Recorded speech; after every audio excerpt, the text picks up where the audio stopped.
Hello students and welcome to this lecture.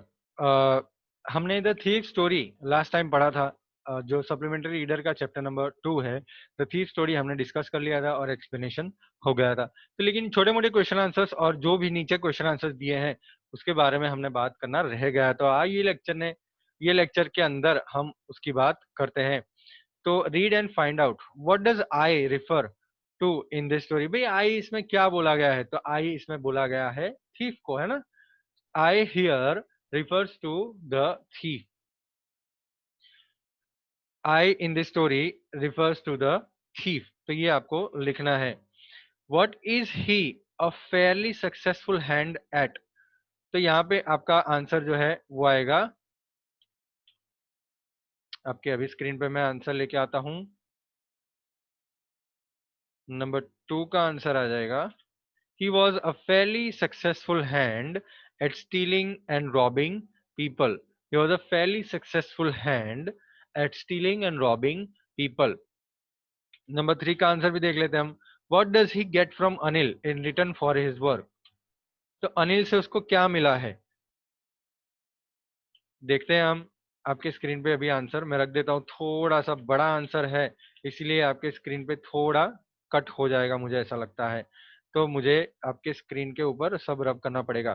तो भाई ये जो सेकंड नंबर का जो आंसर है उसको आप अभी पॉज कीजिए और लिख दीजिए। मैं इसको रब करने वाला हूँ इन 5 4 3 2 1। ओके, छोटे अक्षरों में आपके स्क्रीन के ऊपर आंसर मैं रखने वाला हूं यहाँ पे। तो ये आंसर आ गया नंबर 3 का। देख लीजिए, थोड़ा बड़ा करें इसको। चलिए थोड़ा बड़ा करते हैं, अगर आ जाता है तो ट्राई करते हैं।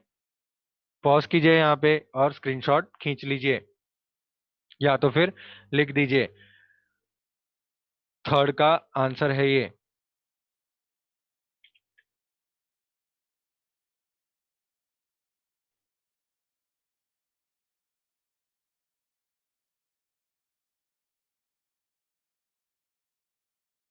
ठीक है।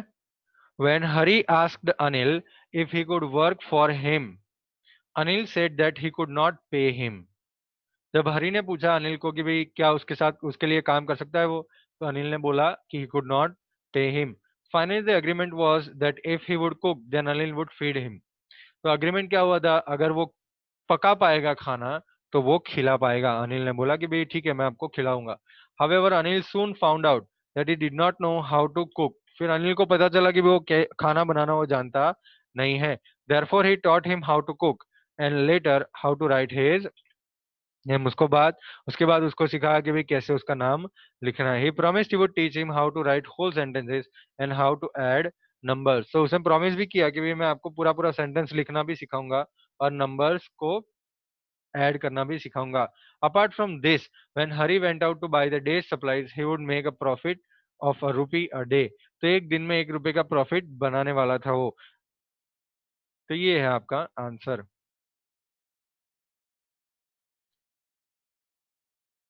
रब करने वाला हूं इन 5 4 3 2 1। चलिए आगे बढ़ते हैं हम। ये क्वेश्चंस 3 देख लिए छोटे मोटे। चलिए और क्वेश्चंस जो है छोटे मोटे वो भी देख लेते हैं। How does a thief think Anil will react to the theft. कि आप थीफ कैसे सोच रहे हैं कि अनिल कैसे रिएक्ट करेगा? The thief thought that on discovering the theft.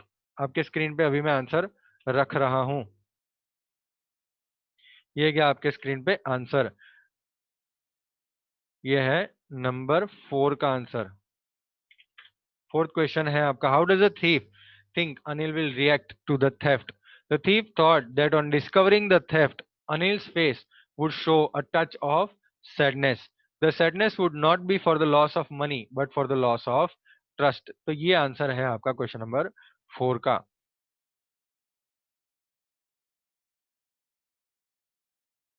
शायद आपको यहाँ पे ना दिखे, तो मैं अगर आप चाहते हैं कि मैं उसको वापस से नीचे रखूं तो मैं रख देता हूं। शायद यहाँ पे आपको ना भी दिखे, इट इज पॉसिबल कि क्योंकि वीडियो का जो स्क्रीन है वो यहाँ पे आ रहा होगा, बट यहाँ पे दिखेगा। तो मैं यहाँ पे आपके लिए वापस ला देता हूँ वो answer. The thief thought that on discovering the theft, Anil's face would show a touch of sadness. The sadness would not be for the loss of money, but for the loss of trust. तो ये आ गया आपका question number 4 का answer. Pause कीजिए, लिख दीजिए। चलिए रब करता हूँ। इन 10, 9, 8, 7, 6, 5, 4, 3, 2, 1। चलिए आगे बढ़ते हैं। What does he say about the different reactions of people when they are robbed? तो भाई जो थीफ है वो क्या बात कर रहे हैं अलग अलग रिएक्शंस के बारे में। लेट अस सी। तो इसका भी आंसर मैं यहीं पे रख देता हूं।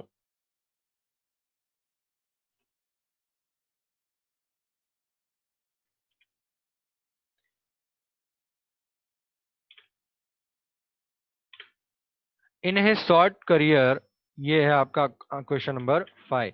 इन his short career as a thief he had made a study of men's faces when they lost their goods.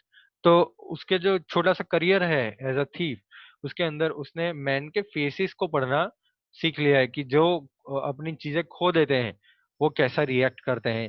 He said that the greedy man showed fear. तो जो लालची होते हैं उनको डर लगता है। जो पैसे वाले होते हैं, रिच मैन होते हैं, शोड एंगर, गुस्सा उनको आ जाता है। और जो पुअर मैन होते हैं वो एक्सेप्ट कर लेते हैं, ठीक है चोरी हो गया, अभी क्या कर सकते हैं। तो ये है आपका क्वेश्चन नंबर 5। यहाँ पे पॉज कीजिए, लिख दीजिए। मैं रब करता हूँ आंसर इन 5, 4, 3, 2, 1। चलिए नेक्स्ट क्वेश्चन देखते हैं हम। Does Anil realise that he has been robbed? क्या अनिल को पता चल गया था कि वो उसके साथ चोरी हो गई है? चलिए देखते हैं।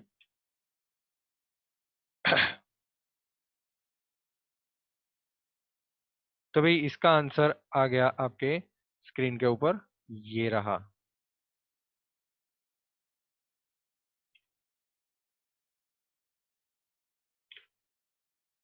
Yes, Anil had realised that he had been robbed. हाँ, अनिल को पता चल गया था कि चोरी हुई है। He knew this probably because all the notes were wet and damp from the rain. उसको पता चल गया था कि ये बिकॉज कैसे पता चल गया? बिकॉज ऑल द नोट्स, जितने भी नोट्स थे वो गीले हो चुके थे। और डैम्प, डैम्प मतलब भीग गए थे, है ना, from the rain. However, he did not say anything to the thief and behaved normally. और उसने चोर को कुछ भी नहीं बोला और नॉर्मल बिहेव किया। तो ये आपका आंसर है नंबर 6। 6 नंबर का आंसर है ये, लिख दीजिए। Yes, Anil had realized that he had been robbed.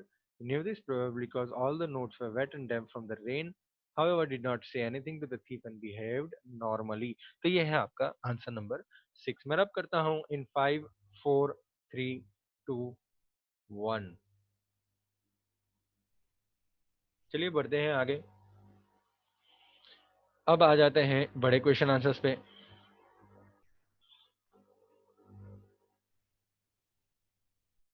What are Hari Singh's reactions to the prospect of receiving an education? Do they change over time? यहाँ पे हमको एक छोटा सा एग्जांपल दिया है, इतना बड़ा क्वेश्चन नहीं है बेटा, हिंट दिया हुआ है। क्वेश्चन है इतना ही, what are Hari Singh reactions to the prospect of receiving an education?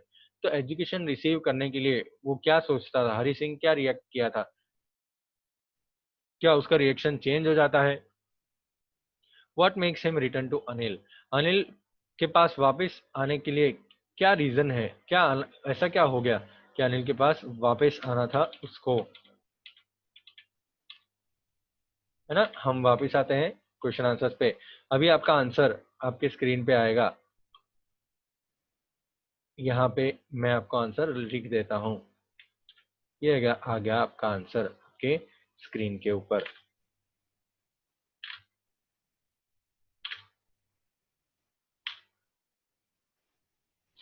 तो Hari Singh reactions to the prospect of receiving an education change over time. उसको जो एजुकेशन मिलना था, ऐसी ऐसी सोच के अंदर उसका रिएक्शन जो है वो टाइम से चेंज हो रहा है, अलग अलग टाइम पे अलग अलग रिएक्शन हो रहा है।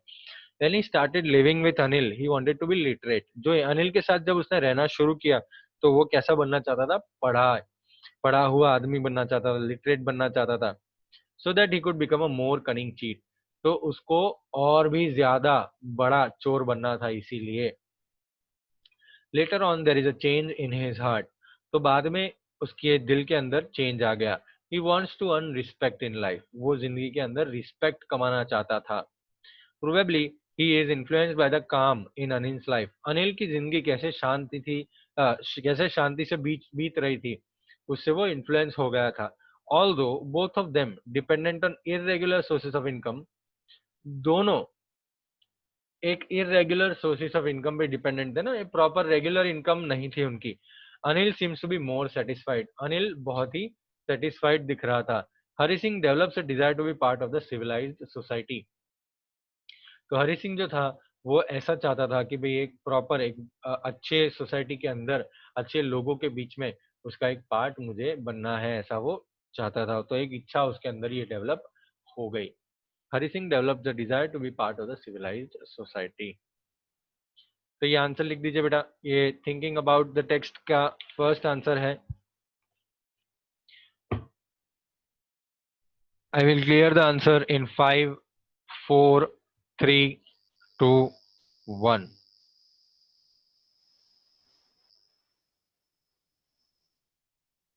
चलिए नेक्स्ट क्वेश्चन देखते हैं। Why does not Anil hand the thief over to the police. भाई पुलिस को वो जो चोर था वो क्यों अनिल को बता क्यों नहीं दिया पुलिस को? Do you think most people would have done so? क्या आपको लगता है ऐसे लोगों ने किया होगा? In what ways is Anil different from such employers. तो ये ऐसे लोगों से अलग क्यों है अनिल, इसके बारे में हम जब बात कर रहे हैं तो इसका आंसर अभी आपके आ जाएगा स्क्रीन के ऊपर।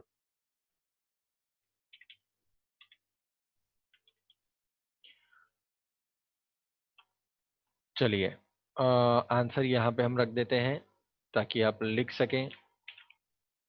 थोड़ा बड़ा आंसर बेटा।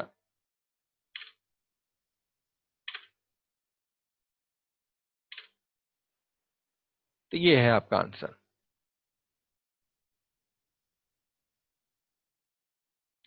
Anil does not hand the thief over to the police because he has put the money back at its place. Anil ने पुलिस को नहीं बताया, अनिल ने पुलिस को वो थीफ को नहीं बताया क्योंकि उसने जो पैसे थे वो वापस अपनी जगह पे रख दिए थे। It shows that he realised his fault. ये बताता है हमको कि भाई उसने रियलाइज कर दिया था उसका फॉल्ट जो था वो। He wants to make amends for his ways. वो अपना जो तरीका है ना, उसमें बदलना चाहता था। वो जैसे जी रहा है वो बदलना चाहता था। He must have felt guilty with himself. तो उसको अपने आप पे पछतावा महसूस हो रहा होगा। Anil wants to give him one more chance and therefore forgives him. Anil उसको एक और चांस देना चाहता था और इसीलिए अनिल ने उसको माफ कर दिया। No, in today's world most people would not have done so. भाई आज की लाइफ के अंदर ऐसा लोग कदे ही नहीं करते हैं। Although it must be done but such sort of patience and compassion are rarely found nowadays in this human world. तो ऐसा लोग करते हैं लेकिन ऐसा पेशेंस और कंपैशन जो अनिल ने बताया है वो आज कभी ही कदे ही देखने को मिलता है, बहुत ही कम देखने को मिलता है आज के दुनिया के अंदर, आज के ह्यूमन वर्ल्ड के अंदर। तो ये हो गया आपका आंसर नंबर 2। ठीक है, लिख दीजिए, पॉज कीजिए और स्क्रीनशॉट खींच लीजिए या तो फिर लिख दीजिए। Anil does not hand the thief over to the police because he has put the money back at his place. It shows that he realized his fault. He wants to make amends for his ways. He must have felt guilty with himself. Anil wants to give him one more chance and therefore forgives him. माफ कर देता है वो। No, in today's world most people would not have done so. ऐसा नहीं किया होगा आज के दिन में बहुत सारे ऐसे लोग ने। Although it must be done, but such sort of patience and compassion are rarely found nowadays in this human world. ऐसा करना चाहिए लेकिन ऐसा शांत, ऐसा जो धीरज होता है, ऐसा कंपैशन, कंपैशन मतलब ऐसा प्यार जो होता है वो आज देखने को नहीं मिलता है, ह्यूमैनिटी नहीं देखने को मिलती है। चलिए ये आंसर को मैं रब करता हूँ इन 5, 4, 3, 2, 1 सब करता हूं। तो ये देखें हमने थिंक अबाउट इट के क्वेश्चन आंसर्स। चलिए आगे बढ़ते हैं और बात करते हैं टॉक अबाउट इट के क्वेश्चन आंसर्स की।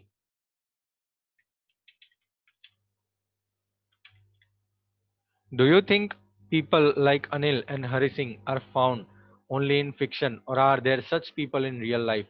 क्या आपको लगता है कि भाई ऐसे खाली स्टोरीज में ही होता है, सच लाइफ में सच्चे में नहीं होता है? क्या आपको ऐसा लगता है कि ऐसा होता है? तो भाई ये है टॉक अबाउट इट का फर्स्ट आंसर आपके स्क्रीन के ऊपर।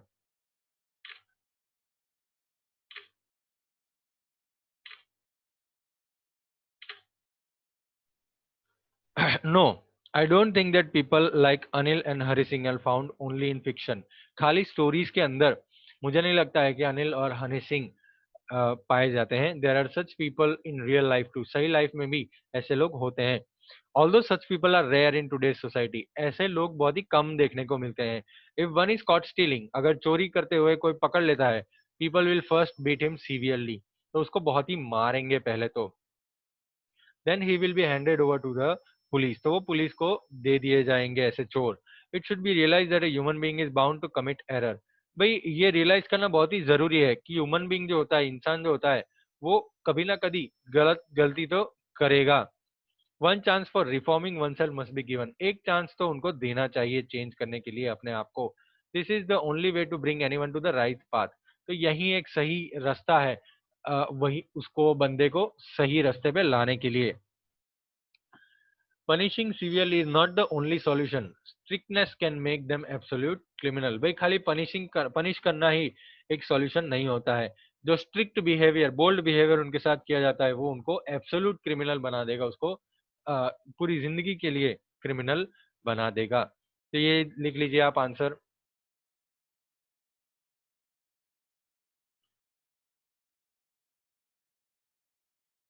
क्लियर करता हूं इन 5, 4, 3, 2, 1। चलिए नेक्स्ट क्वेश्चन देखते हैं। Do you think it is significant detail in the story that Anil is a struggling writer? Does this explain his behavior in any way? क्या हमको लगता है कि भाई स्टोरी के अंदर Anil as a struggling writer काम कर रहा है, उसमें बहुत सारा डिटेल दिया हुआ है, इसका बिहेवियर, उसका बिहेवियर हमको कोई भी तरीके से एक्सप्लेन किया गया है? चलिए देखते हैं।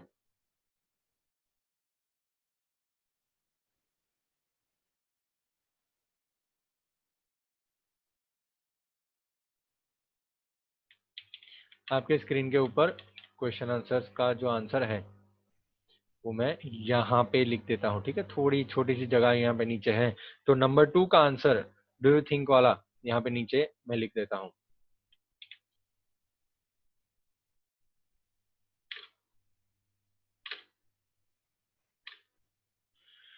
Hari Singh's observation about Anil getting irregular income and Anil's statement about his sale of a book to a publisher indicates that he is a struggling writer. तो हरी सिंह का हमारी स्टोरी के अंदर दो चीजें बताई गई हैं।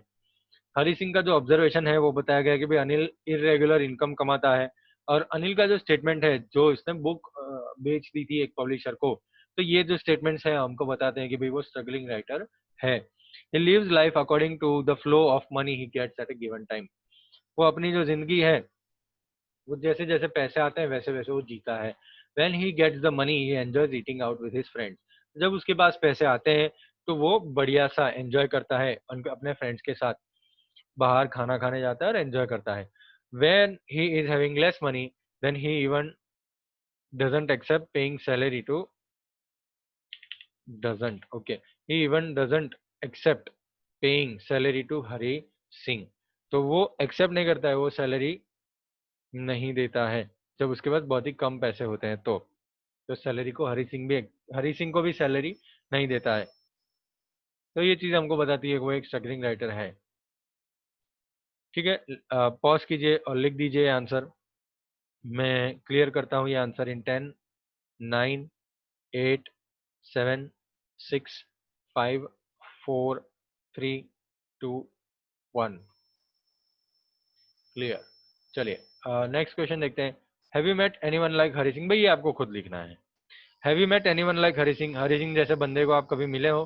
Can you think and imagine the circumstances that turn a 15 year old boy into a thief? क्या आप सोच सकते हो कि एक 15 साल के बच्चे को चोर बनने के लिए कौन से हालात से गुजरना पड़ा होगा? ऐसे कौन से हालात हुए होंगे, ऐसी कौन सी चीजें उसके साथ हुई होगी कि वे एक 15 साल के बच्चे को वो थीफ बना दिया जाता है, 15 साल का बच्चा चोर बन जाता है। तो ऐसे कौन सी चीजें हुई होंगी?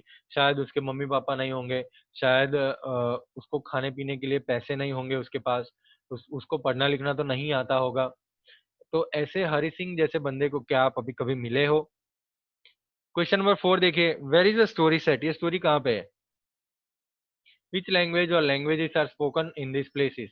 देखिए यहाँ पे हम स्टोरी के अंदर हमको क्या दिया है, एक लखनऊ एक्सप्रेस उसने पकड़ा है, उसके बारे में हमको बात की गई, तो ये तो इंडिया के अंदर ही है। लेकिन हम ऐसा लिख सकते हैं कि भाई ये इंडिया के अंदर वो लखनऊ एक्सप्रेस एक्सप्रेस 10:30 की जा रही है, तो ये स्टोरी शायद उत्तर प्रदेश के अंदर होगी या बिहार में होंगी। तो ये हम लिख सकते हैं। एक एक मिनट रुक जाइए। तो भाई ये स्टोरी कहीं पे उत्तर प्रदेश के अंदर या बिहार के अंदर होगी। विच लैंग्वेज और languages are spoken in this places? तो भाई कौन सी लैंग्वेज ये जगहों पे बोली जाती है? हिंदी बोली जाती है मोस्टली, या तो फिर बिहारी या ऐसी भोजपुरी या ऐसी कोई बोली जाती है। Do you think the characters in the story spoke each other in English? के इंग्लिश में बातचीत की होगी उन्होंने? मुझे नहीं लगता है, क्योंकि वो जो चोर था वो था इलिटरेट, तो उसको इंग्लिश तो नहीं आती होगी। तो कोई भी और लैंग्वेज में बात वो कर रहे होंगे। तो ये आंसर आप खुद लिख सकते हैं, एक बार कुछ भी लिखिए आप, बस ये स्टोरी के अकॉर्डिंग लिखिए। ठीक है बेटा, ये क्वेश्चन नंबर 3 और क्वेश्चन नंबर 4 आपको खुद ही लिखने हैं। ओके। बेटा ये जो स्टोरी दिख रहा है ना आपको, मैंने तुरंत ही मुझे स्ट्राइक हुआ, Arthur Conan Doyle. Arthur Conan Doyle जो है वो लिखते हैं स्टोरीज, और आर्थर कॉनन डॉयल ने शेरलॉक होम्स की स्टोरीज लिखी थी। ए स्कैंडल इन बोहेमिया, तो ये जो स्टोरी है ना वो पढ़ने लायक स्टोरी है। आप ऑनलाइन सर्च करिए, एक एप्लीकेशन है पीडीएफ ऑफिशियल करके, अब वो डाउनलोड कर दीजिए, उसके अंदर आप सर्च करिए आर्थर कॉनन डॉयल, तो आपको उसकी स्टोरीज मिलेंगी शेरलॉक होम्स की। बहुत ही बढ़िया बढ़िया स्टोरीज आती है, तो एक बार वो ट्राई करिए, या गूगल पे सर्च करिए स्कैंडल इन बहेमिया, ये यहाँ पे देख के गूगल पे सर्च करिए, वो एक बार स्टोरी पढ़िए, बहुत ही बढ़िया स्टोरी है वो। हमने क्वेश्चन आंसर्स देखे ये चैप्टर के अंदर, और हमने जो find search and find out जो था, रीड एंड फाइंड आउट जो था वो भी देखे। तो क्वेश्चन आंसर्स हमारी ये चैप्टर के अंदर क्लियर हो जाते हैं। बेटा देखिए, एक इंपॉर्टेंट बात मैं आपको बताना चाहता हूँ। आपकी एग्जाम जो आने वाली है एसएस की, चैप्टर नंबर 1, 8 और 15 की एग्जाम आने वाली है, राइट? तो चैप्टर नंबर 1, 8 और 15 के अंदर अभी भी एनसीईआरटी से हमको कोई भी पेपर स्टाइल के मुताबिक कि कौन सी पेपर स्टाइल आने वाली है 25 मार्क के लिए, क्या क्या पूछने वाले हैं, वो हमको बताया नहीं गया है। हमको एनसीईआरटी से नहीं पता चला है कि भाई क्या पूछेंगे क्या नहीं पूछेंगे। तो it is very much possible कि 25 मार्क में सब कुछ आए, एमसीक्यू भी आए, क्वेश्चन आंसर्स भी आए, तो सब कुछ आए, ये भी पॉसिबल हो सकता है। या 25 मार्क के खाली एमसीक्यूज भी आए तो बढ़िया हो जाएगा। लेकिन हमको क्लियरली नहीं बताया गया है कि पेपर स्टाइल क्या होगी।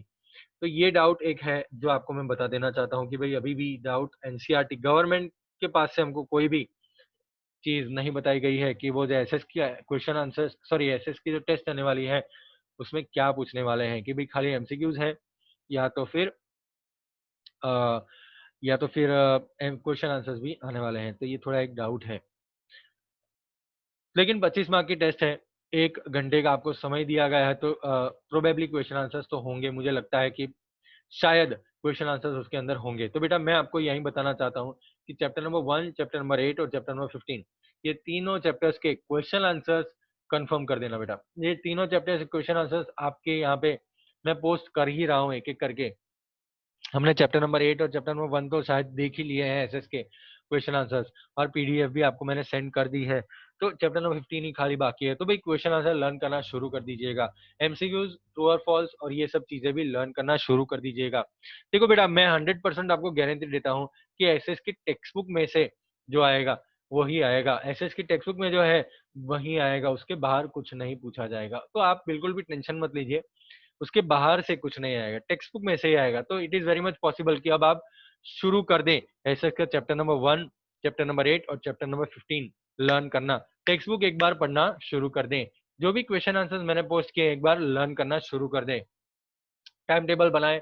टाइम टेबल के मुताबिक 25 तारीख के पहले चैप्टर नंबर 1, 8 और 15 आपके लर्न हो जाने चाहिए। वो आप तैयारी रखिएगा। कुछ भी आ सकता है 25 मार्क के अंदर। 1 घंटे का आपको जो टाइम दिया है उसके अंदर बहुत ही बढ़िया परफॉर्म कीजिएगा। अ, और इंग्लिश में बिल्कुल भी टेंशन नहीं है। इंग्लिश में हम बहुत ही आगे हैं, तो हमको बिल्कुल भी टेंशन नहीं चल रहा है। कोई भी डाउट हो तो हम सॉल्व करेंगे। मेरे डाउट्स आप स्कूल के नंबर पे या वहाँ पे आप बता सकते हैं। आप कुछ भी करके छोटा-मोटा जो भी डाउट है वो आप स्कूल के नंबर पे बता सकते हैं। वो डाउट हम हमारे पास जैसे ही वो डाउट आता है वो हम सॉल्व करेंगे। कोई भी टेंशन नहीं है। एक अलग ही लेक्चर रखेंगे हम उसके लिए। तो यहाँ पे खत्म होता है हमारा ये चैप्टर और चैप्टर के क्वेश्चन आंसर्स। मिलेंगे हम नेक्स्ट लेक्चर में विथ अ न्यू चैप्टर और कुछ बातचीत करेंगे। चलिए बाय बाय।